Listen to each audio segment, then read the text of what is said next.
तो यदि पंचम भाव का स्वामी 11वें भाव में बैठता है तो सबसे पहले तो यह देखा जाए कि 11वां भाव इच्छा है, पंचम भाव विवेक है। 11वां भाव इच्छा है तो 5वां भाव विवेक है। एवं यह दूसरे से चौथा है तो हमारे धन का सुख भाव है। हमारे धन का सुख भाव है। सुख भाव है। और वहीं दशम से 8वां है, यानी कि हमारे कार्य रूप भाव का आकस्मिक सोच है, नई सोच है, कार्य के लिए नया सोच है।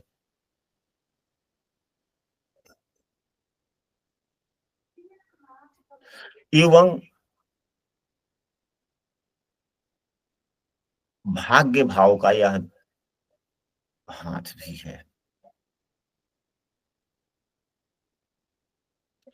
तो दस सबसे पहले हम दसम भाव से ही लेकर देख लेते हैं। तो दसम भाव का यह जो सोच है, दसम भाव का जो नया सोच भाव है, और वह लाभ भाव में बैठ गया। और दसम भाव जो हमारा कर्म भाव है, कर्म भाव का स्वामी कर्म भाव के कर्म भाव के नई सोच भाव का स्वामी हमारे आय भाव में बैठ गया। एवं यह 7वां भाव का 11वां भी है।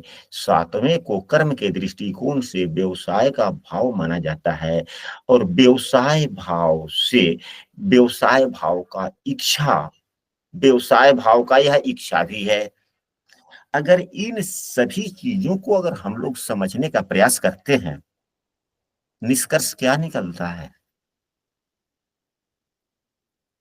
हम लोग समझने का प्रयास करें, हम अपने दिमाग पर जोर डालें, क्योंकि पौराणिक पुस्तकें समझ कहता है कि समझो, समझने पर विवश हो जाओ, और एक बार समझ लो, जिंदगी में कभी मत भूलो। केवल किसी पुस्तक में लिख दिया जाए कि यदि पंचम भाव का स्वामी 11वें भाव में बैठता है तो व्यक्ति धन धान्य से धन्य धान्य से परिपूर्ण परिपूर्ण सफल व्यवसायी होता है।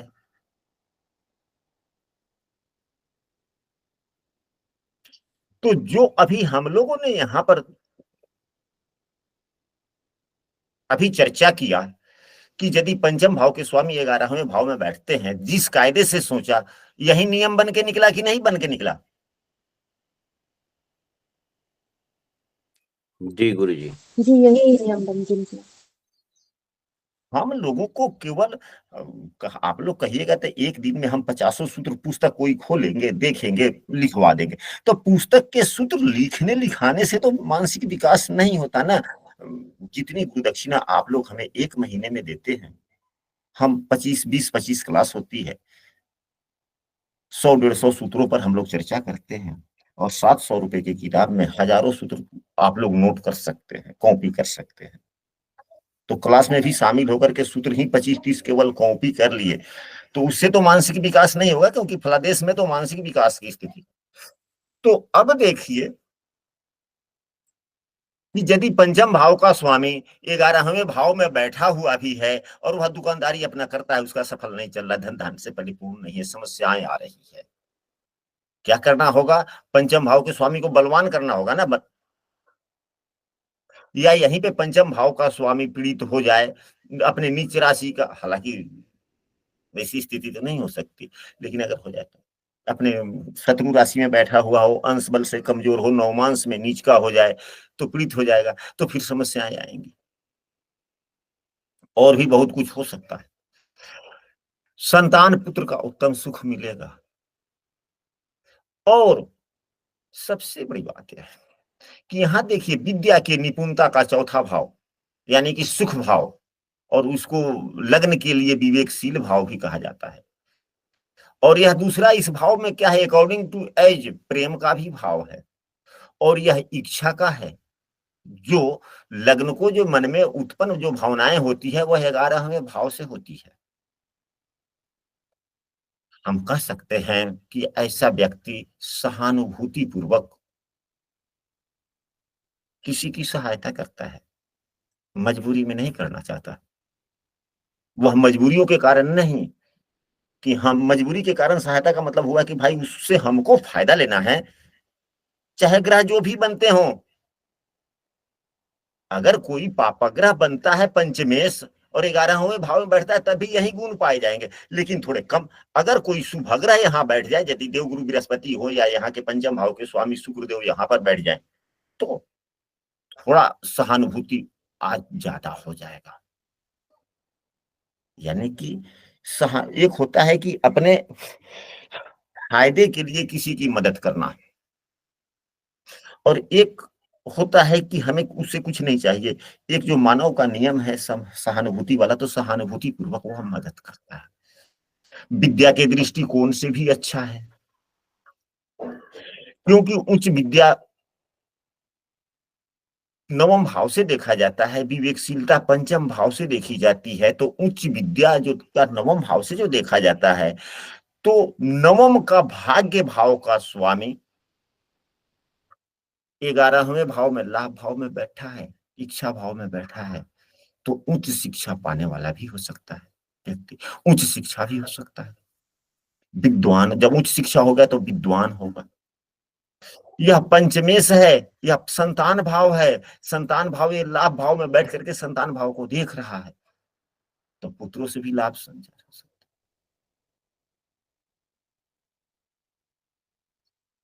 तो यह तो पंचमेश के बैठने का फल है।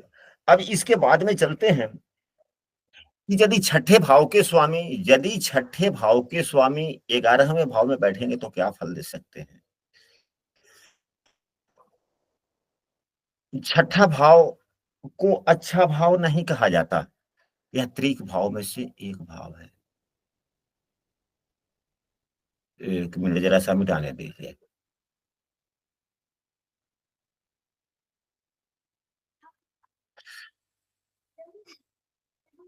छठा भाव यह क्या है, यह तीसरे से चौथा है। तीसरे भाव से चौथा भाव छठा भाव है।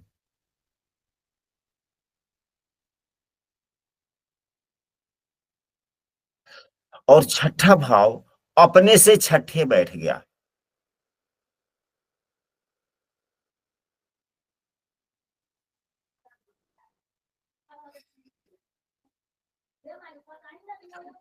छठा भाव को स्पर्धा का भाव कहा जाता है, संघर्ष का भाव कहा जाता है, शत्रु का भाव कहा जाता है। अगर हम लोगों ने पूर्व की कक्षाओं में यह भी पढ़ा है कि पीड़ादायक भाव कौन कौन होते हैं, तो जो भाव हमें समस्या देते हैं, जो भाव हमें समस्या देते हैं, उन भावों के स्वामी को पीड़ादायक कहा जाता है। छठे भाव के स्वामी भी समस्या देते हैं, यानी कि बुरे फल देते हैं। 8वें भाव के भी स्वामी बुरे फल देते हैं, 12वें भाव के भी स्वामी बुरे फल देते हैं। भावेशों के आधार पर 11वें भाव के स्वामी भी भावेशों के आधार पर बुरे फल देते हैं। तीसरे भाव के भी स्वामी अब भावेशों के आधार पर बुरे फल देते हैं। तो नियम यह है कि बुरे भाव के स्वामी, जो खराब फल देने वाले जो श्रेणी में जो 5 भाव हैं, इन भावों के स्वामी यदि इन्हीं भावों में बैठ जाए तो लाभ होता है। तो लाभ होता है। और सबसे अधिक अत्यधिक बुरे भाव छठा, 8वां, 12वां है। अगर इन भावों के स्वामी अगर इन्हीं भाव में बैठ जाते तो राजयोग का निर्माण कर देते हैं। लेकिन अगर छठे भाव का स्वामी 11वें में भी बैठता है तो ठीक ही माना जाता है।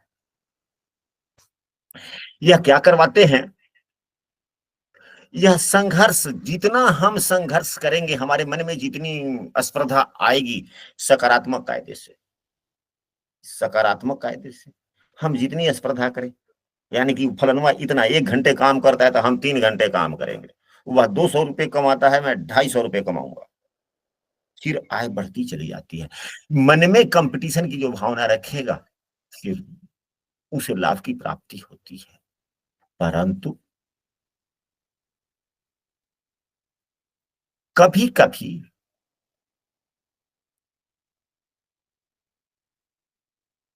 शत्रुओं के कारण इसे लाभ भी होता है या कभी कभी हानि भी हो जाती है। वह ग्रहों की दशाओं पर निर्भर होता है कि किस भाव के स्वामी की दशा अंतरदशा है। यानी कि खष्टेश की अगर 11वें भाव में बैठते हैं तो यह लाभ भाव भी है। लाभ हानि का विचार हम यहीं से कर लेते हैं। ये तो खर्चा का भाव है, व्यय का भाव है। हाथ में आए हुए पैसे खर्च करना यहां से होता है 12वें भाव से। या 12वां भाव हानि का भाव नहीं है, यह लाभ भाव है 11वां। यहां से केवल आय ही नहीं देखी जाएगी, क्षति हो जाना भी देखा जा सकता है, और खर्च 12वें भाव से देखा जाएगा। तो यहां से खर्च भी होते हैं तो शत्रु के द्वारा, क्योंकि शत्रु भाव भी है और यह आय भाव है, तो हानि लाभ दोनों होते हैं। वह ग्रहों के दशाओं पर निर्भर करता है कि कुंडली के शुभ भाव, कुंडली के धनदायक भाव की महादशा में अगर छठे भाव के स्वामी यदि 11वें भाव में बैठे हुए हैं और गोचर में भी शुभ युत दृष्ट हों, तो यह लाभ देते हैं और काफी लाभ दे देते हैं। अगर शत्रु ग्रहों की महादशा हो, इनकी अंतरदशा हो, यानी दो ही होते हैं ना दशा महादशा। हालांकि होते तो है कई, दशा है, महादशा है, प्रत्यंतर दशा है, सूक्ष्म है, प्राण दशा है, कई दशाएं। लेकिन सामान्यतः दशा हम लोग दो देखते हैं, एमडी महादशा, एडी अंतरदशा। अगर यह छठे का महादशा चल रहा हो, अंतरदशा इनके मित्र ग्रहों का चल रहा हो, तो लाभ दिलवाते भी हैं। अगर अंतरदशा इनका चल रहा हो, महादशा भी कोई इनके मित्र ग्रहों का शुभ भाव के स्वामी को तो लाभ देंगे। अगर दोनों में कोई भी एक का मेल इनसे न हो तो यह नुकसान देते हैं।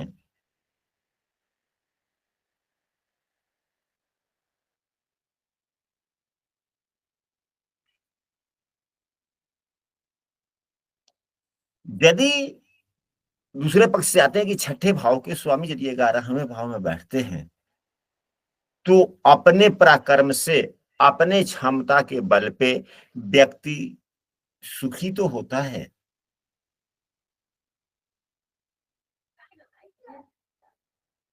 परंतु वह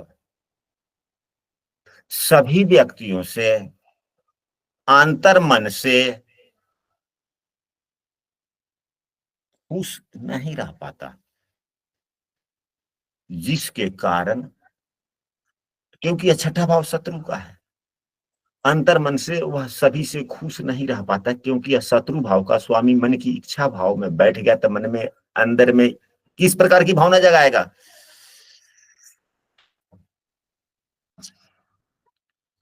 शत्रु भाव का स्वामी यानी कि मन शत्रुता वाली भावनाएं आ गई, वह मन की इच्छा में जाएगा तो किस प्रकार की बातों को जगाएगा, मन में ईर्ष्या जगाएगा कि नहीं जगाएगा? जगाएगा गुरुदेव, जगाएगा। परंतु वह अगर शुभ दृष्ट हो जाता है तो यह स्थितियां समाप्त हो जाती है, मन में दुष्टता नहीं जगाता। अगर एक छठे भाव के स्वामी 11वें भाव में बैठे, अगर कोई पाप ग्रह नहीं देखे तो स्थिति सामान्य है, लेकिन फिर भी मन में दूसरों के प्रति थोड़ी सी ईर्ष्या की भावना हो ही जाती है, क्योंकि यह शत्रु भाव का स्वामी है। यदि उस स्थिति में किसी पापाग्रह के द्वारा अगर दृष्ट हो जाए तो सभी से शत्रुवत व्यवहार करने वाला हम कह सकते हैं कि नहीं कह सकते हैं? जी गुरुजी बिल्कुल कह सकते हैं। और 11वां भाव हमारे भाई का, बड़े भाई का भाव है, मित्रों का भाव है, तो व्यक्ति क्या हो जाएगा, अपने भाइयों से बैर विरोध करेगा। और छठा भाव है, छठा भाव शत्रु का है। यह शत्रु किसका है, तो लग्न का है ना। जी गुरुदेव जी। यहाँ पर देखिए, छठा भाव का स्वामी 11वें भाव में बैठ गया। छठा भाव क्या है, शत्रु का भाव है, या शत्रु किसका है, तो लग्न का है। अब लग्न का शत्रु 11वें भाव में बैठ के लग्न के पुत्र को देख रहा है, फिर क्या होगा? पुत्र से मेल मिलेगा जल्दी? मन मिलेगा पुत्र से? नहीं गुरु। नहीं मिलेगा। हाँ, अगर इस स्थिति में पंचम भाव में सुभग्रह की राशि हो तो थोड़ी यह समस्याएं कम होती है, या पंचम भाव में कोई शुभग्रह बैठा हुआ हो तो समस्याएं कम होती है, या खष्टेश कोई शुभग्रह हो तो समस्याएं कम होती है। यानी कि शुभ किसी भी प्रकार का प्रभाव है तो यह समस्या कम है। अगर हर प्रकार से पापग्रह का प्रभाव हो जाए तो क्या होगा?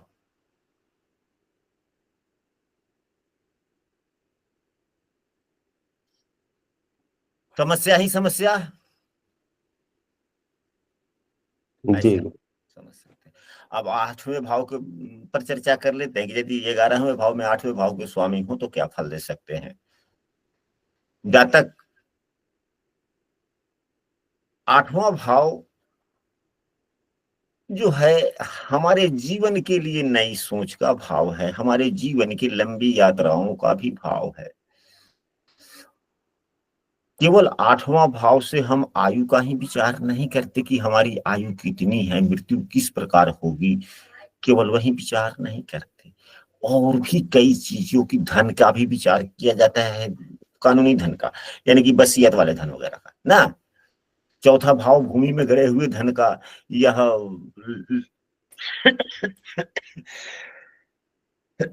5वां भाव शेयर लॉटरी के धन का, कमाए हुए धन 11वां भाव, कमाई यहां से करते हैं, धन यह हुआ। और यह वाली बात है 8वां भाव 11वें भाव से दशम हो जाता है। 11वां भाव से 8वां भाव दशम हो जाता है, दशम होता है ना, 9 10 और दशम हो गया। जी जी। तो दशमेश, यदि यहाँ पर 2 नंबर की राशि है, दशमेश अगर लग्न में बैठता है तो यह शुभ माना जाता है, अच्छा हो गया, अच्छा फल देने वाला हो गया।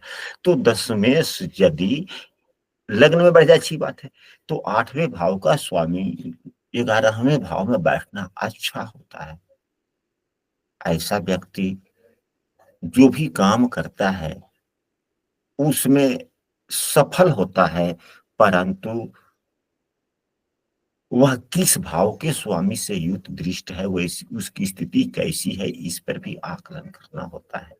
अभी जिस व्यक्ति पर की कुंडली पर हम लोग अप्रत्यक्ष रूप से चर्चा कर रहे हैं, उनके 6ठे भाव के भी स्वामी 11वें भाव में बैठे हुए, 8वें भाव के भी स्वामी बैठे हुए। अभी चर्चा हुआ था कि इष्ट मित्र से थोड़ा सा ईर्ष्या द्वेष हो सकती है, लेकिन 8वां भाव से चौथा भाव यह है, सुख का भाव है। तो होगा क्या, यदि 6ठे 8वें दोनों के स्वामी बैठ गए तो व्यक्ति सफल भी होगा, संघर्ष के बल पे होगा, अपने संघर्ष से अपना यश मान प्रतिष्ठा भी बढ़ाएगा, एवं अपने कर्म, अपने वार्तालाप के फलस्वरूप अपने मित्रों का स्नेह भी पाएगा।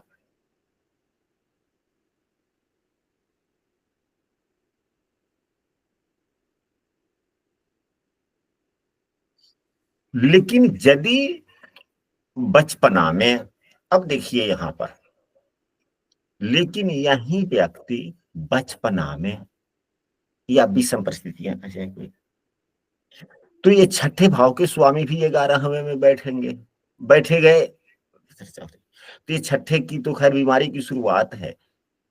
अगर 6ठे का स्वामी ना भी हो, केवल 8वें का ही स्वामी अगर 11वें भाव में बैठ जाए, 8वां भाव लंबी बीमारी का है, 11वां भाव भी 6ठे से 6ठा भावत भाव के अनुसार बीमारी का है। तो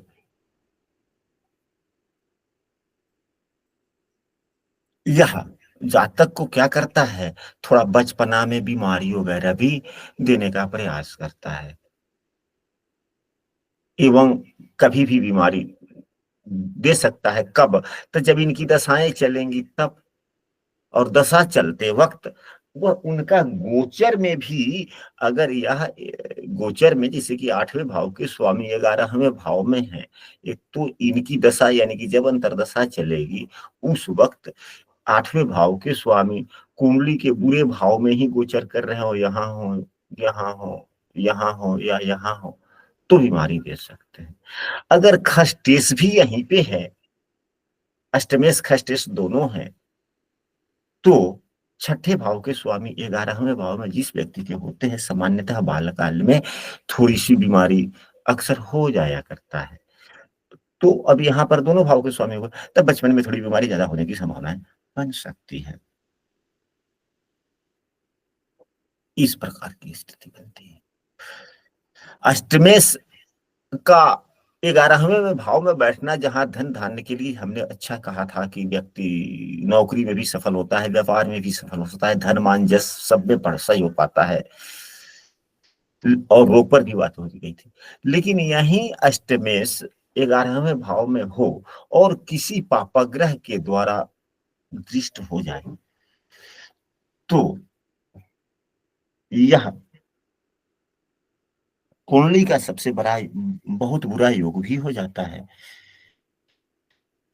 जिसको हम लोगों के देहाती भाषा में कहा जाता है कि एक तो नीम दूसरे से पर करेला हो जाना, यानी कि जब तक दुख दरिद्रता, दुष्ट मित्रों, हाँ, या दुष्टता मन में आ जाना स्वाभाविक सी बात है। तो ये तो रहा भावेशों के आधार पर 11वें भाव में बैठे हुए ग्रहों का फल हम लोगों ने चर्चा किया।